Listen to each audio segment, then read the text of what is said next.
శ్రీ మహాగణాధిపతయే నమ. ఐం మహాసరస్వత్యే నమ. శ్రీ లలితాంబికాదేవ్యే నమ.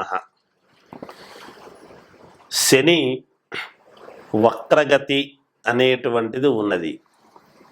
అంటే మామూలుగా ఇప్పుడు కుంభములో ఉన్నాడు అనేటువంటిది మేమే చెబుతూ ఉన్నాం.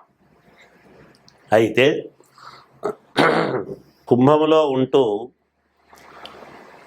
మకరము వైపు వక్ర దృష్టితో చూడటము వలన ఈ ప్రభావము కుజుడి మీద కూడా పడుతూ ఉన్నది అనేటువంటిది ఉన్నది. అయితే ఈ శని వక్రగతి ఎప్పుడు ప్రారంభము అయి ఎప్పటిదాకా ఉంటుంది అనేటువంటి విషయానికి మనము చూసుకుంటే జూన్ 29 నుండి, అంటే జూలై నుంచి అనుకోండి, ఏముంది ఒక రోజు 2 రోజులు, నవంబర్ 15 వరకు కూడా ఉంటుంది. అంటే 4.5 నెలల పాటు ఉంటుంది అనేటువంటిది ఉంది.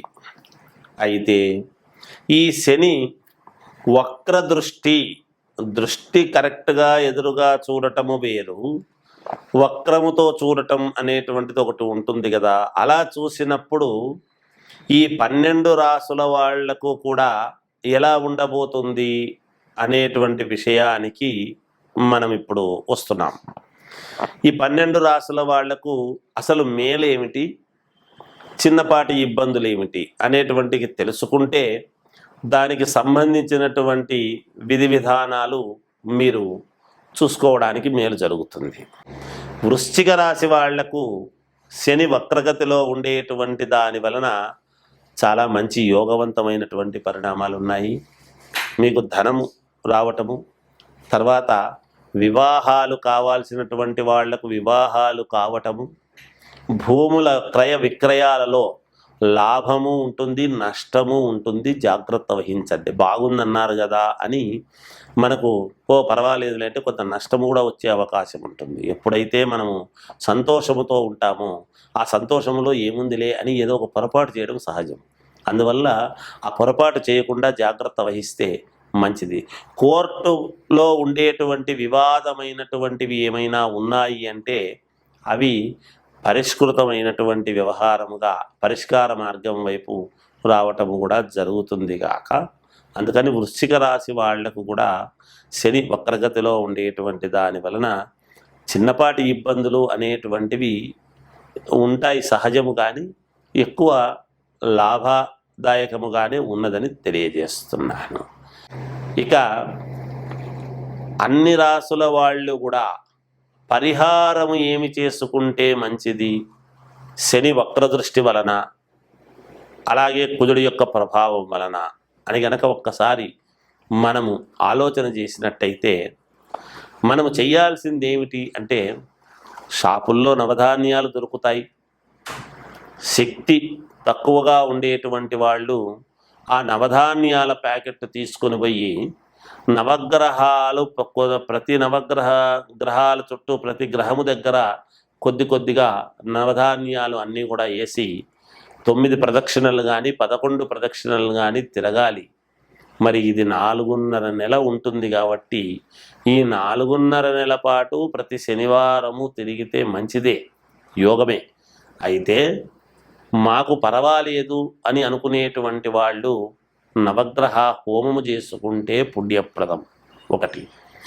అటు ఇటు కాకుండా మధ్య మార్గముగా ఉండేటువంటి వాళ్ళు కొంతమంది ఏమిటి అంటే, ప్రతి శనివారము కూడా కుజుడికి సంబంధించినటువంటి ధాన్యము కందిపప్పు, శనికి సంబంధించినటువంటి ధాన్యము నువ్వులు, ఇవి రెండూ తీసుకొని ఎవరికైనా అయ్యగారులకు వాళ్లకు దాన ధర్మాలు చేస్తూ ఉంటే కూడా మంచిదే, యోగమే.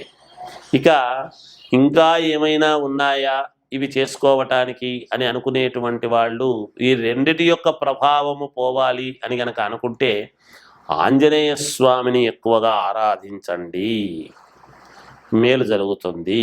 ఎంత ఎక్కువగా ఆంజనేయ స్వామిని ఆరాధిస్తే అంత మేలు జరిగే అవకాశం ఉంటుంది కాక. ఇక వ్యక్తిగతమైనటువంటి జాతకాలలో ఎందుకైనా మంచిది ఒక్కసారి మీరు చూసుకొని దానికి తగిన నిర్ణయాలు కనుక చేసుకున్నారు అంటే తప్పకుండా మీకు మేలు జరుగుతుంది గాక. జయోస్తు. శ్రీ మహాగణాధిపతయ నమః. ఐం మహాసరస్వత్యే నమః. శ్రీ లలితాంబికాదేవియే నమః.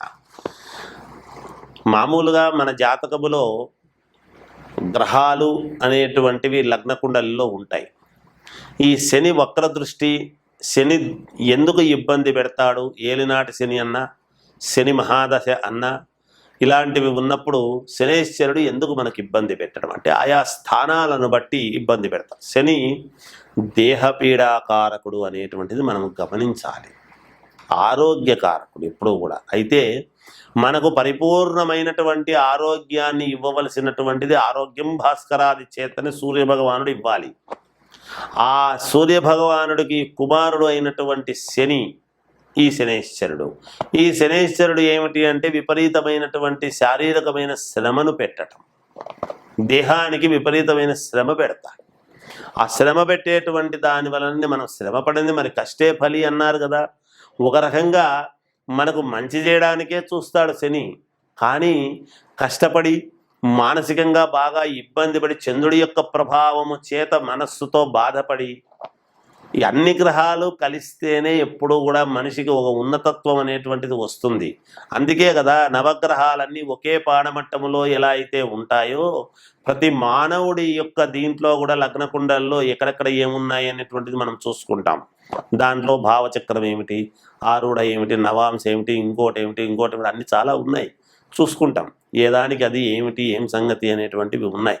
అయితే మనం ఎక్కువగా లగ్న కుండలి అనేటువంటిది చూసుకున్నప్పుడు మనము ఏ గ్రహం ఎక్కడ, గురువు ఇవ్వవలసినటువంటి యోగాలు ఏమిటి, శుక్రుడు ఇచ్చేటువంటి వెలుగును ఏమిటి, అలాగే కుజుడు ఇచ్చేటువంటి కారణాలు ఏమేమిటివి అని ఒక్కొక్కరు ఒక్కొక్క ఇది అనేది ఉంటుంది కదా. అన్నీ కలిస్తేనే మానవ జీవితం.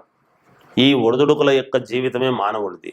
కనుక ఎక్కువగా శనేశ్వరుడి యొక్క ప్రభావం ఎలా ఉంటుంది అంటే దేహము మీద ఎక్కువగా ఉంటుంది. మన కర్మ ఫలితాన్ని మన కర్మండి అంటాం మనం. అంటే బుద్ధి కర్మానుసారిణి. బుధుడు మనకు బుద్ధిని, ఇది జ్ఞానాన్ని ప్రసాదించేది గురువు. ఇవన్నీ కూడా బుద్ధిలో బృహస్పతి రావాడు అంటూ ఉంటారు, వినుంటారు. ఎందుకంటే పూర్తి జ్ఞాన సంపదను అనేటువంటి. అలాగే మోక్షము ఇంకొక రకమైనటువంటి ఇది ఇచ్చేటి కేతువు, రాహు కేతువులు ఇచ్చేటువంటివి. ఎవరి ప్రభావము వాళ్ళు చూపిస్తూనే ఉంటారు. ఎక్కువగా శనేశ్వరుడు ఏమిటి అంటే అలా పాతాళాన్ని చూపిస్తాడు, మహాద్భుతమైనటువంటి శిఖరాన్ని ఎక్కి కూర్చోబెడతాడు శని అనుకుంటే. అది శని భగవానుడి యొక్క ప్రతిభ ప్రతి వాళ్ళ జాతకములోను. అందుకనే శని వక్రగతి అనేటువంటిది వచ్చేటప్పటికీ రాసుల ప్రకారముగా మహాద్భుతముగా ఉండినా శని వక్ర దృష్టితో చూస్తున్నాడు ఓరకంట అనేటువంటిది ఎప్పుడైతే వస్తుందో కొన్ని ఇబ్బందులు అనేటువంటివి సహజం ప్రతి వాళ్ళకు కూడా. అందుకే దానికి సంబంధించినటువంటివి ఎవరెవరు ఏ లగ్నంలో పుట్టారు వాళ్లకు ఆ శని ఎక్కడ ఉన్నాడు, అనుకూలమైన చోట ఉన్నాడా, ప్రతికూలమైన చోట ఉన్నాడా, గోచార రీత్యా ఇప్పుడు వక్ర దృష్టిలో ఉన్నాడు ఇప్పుడు శని. ఆ వక్ర దృష్టిలో ఉండేటువంటిది ఆయా లగ్న జాతకులకు ఎక్కడ ఉన్నాడో చూస్తే వీటిని ఒక్కసారి మనం సమన్వయం చేసుకుంటే కొంతమందికి కొన్ని ఇబ్బందులు తప్పవు, కొంతమందికి మంచి తప్పదు. మంచి జరిగేటువంటి వాళ్లకు మంచి, ఇబ్బందులు జరిగే వాళ్లకు కొన్ని ఇబ్బందులు ఉంటాయి. కాబట్టి ఆ ఇబ్బందులు పడకూడదు అనేటువంటి భావనతోనే ఈ శనేశ్వరుడికి సంబంధించినటువంటిది మిగతా గ్రహాలకు సంబంధించినటువంటి ఒక్కసారి మనము చూసుకుంటే మేలు జరుగుతుంది అనేటువంటి భావనతో తెలియజేయటమే ఈ ముఖ్య ఉద్దేశ్యం అని తెలియజేస్తూ జయోస్తు.